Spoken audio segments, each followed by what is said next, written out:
नमस्ते, मैं हूँ आंचल और आज हम स्टार्ट कर रहे हैं अपनी बैंक की स्टडी।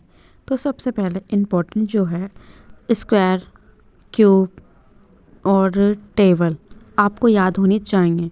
इसी से आप स्पीड अपनी पकड़ सकते हो। जब तक स्पीड नहीं पकड़ोगे तब तक आप एग्ज़ाम अच्छे से क्लियर नहीं कर पाओगे। स्पीड इसलिए ज़रूरी होनी चाहिए क्योंकि टाइम हमारे पास कम होता है और क्वेश्चन ज़्यादा होते हैं, तो आपको आना चाहिए। और आप स्क्वायर, क्यूब और टेबल आपकी हेल्प करते हैं। आपकी स्पीड मैथ्स में, अर्थमेटिक में, डीआई में, सब में हेल्प करते हैं आपको याद होने चाहिए, पर ज़रूरी है कि ट्रिक भी है। आप चाहोगे कि मैं ट्रिक बताऊं आपको तो आप ज़रूर बोलना कमेंट्स में, यस बोलना कि हमें ट्रिक बताइए, फिर मैं आपको ट्रिक्स बताऊंगी। और कुछ ट्रिक्स इतनी सिंपल हैं जो आपको इजीली याद हो जाएंगी और याद करने में डेली आप लिखिए इसे। डेली सुबह एक बार लिख दीजिए इसे और धीरे धीरे करके आपको याद हो जाएंगी। अगर आपकी कैलकुलेशन स्पीड है तो आप क्वांट्स में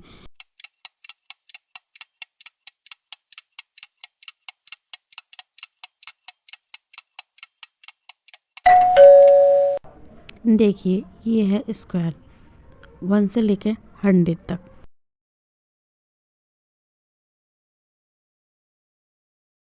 चलिए अब स्टार्ट करते हैं द हिंदू वोकैबुलरी। पढ़ते जाइए, जो वोकैब आपको आती है या नहीं आती वो लिखिए, जो नहीं आती है उसको याद कीजिए, जो आती है उसको रिवाइज कीजिए। द हिंदू पढ़िए, डेली पढ़िए।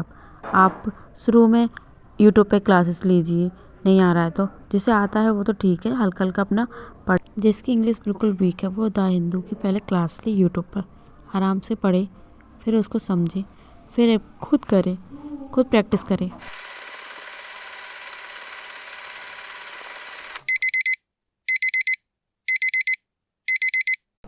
ये है आज के द हिंदू की वोकैबुलरी। इसमें जो लिखा है ना मिटिगेट, ये वेरी इंपॉर्टेंट, ये बहुत इंपॉर्टेंट है। अब स्टार्ट करते हैं हम रीजनिंग। रीजनिंग पढ़ना ज़रूरी है, इसके बिना बैंक एग्ज़ाम अधूरा है। ये पेपर है सन 2022 का, आरआरबी पीओ का। पजल्स का ये मैंने ब्लड रिलेशन के क्वेश्चन कर रही हैं और ये स्लोग कर रही थी मैं। शुरू में आप पेपर मत लगाइए, शुरू में आप पहले सिलेबस पढ़िए। बिना सिलेबस के कुछ नहीं होगा। मैंने सिलेबस पढ़ रखा है इसलिए मैं इस टाइम पेपर कर रही हूँ। मैंने पेपर कर लिया था। पेपर करने में 1 घंटा लगेगा आपको।